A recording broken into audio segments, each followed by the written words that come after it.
CIB news, प्रयत्न आमचा, न्याय कणकवली रेल्वे स्थानकावर दहशतवाद विरोधी पथकाने स्थानिक पोलिसांच्या मदतीने ताब्यात घेतलेल्या साथी अतुल माजी 32 रा, सध्या कल्याण मूळ रा, ढाका बांगलादेश आणि लिझा रहीम शेख 28 सध्या रा, हडपसर पुणे मूळ रा, ढाका बांगलादेश या 2 बांगलादेशी महिलांना गुरुवारी कणकवली न्यायालयात हजर केले असता 5 दिवसांची पोलीस कोठडी देण्यात आली।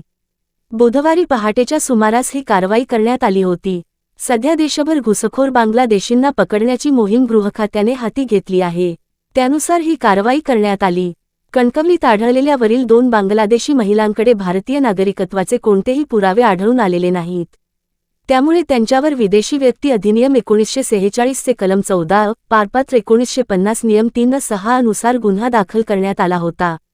त्या बांगलादेशी महिला कणकवलीत केव्हा आल्या, त्यांचा इकडे येण्याचा उद्देश काय, त्यांच्यासोबत आणखी कोणी पुरुष होते काय, या सर्व बाबींचा तपास कणकवलीचे पोलीस उपनिरीक्षक अनिल हाडळ व हवालदार पांडुरंग पांढरे करीत आहेत।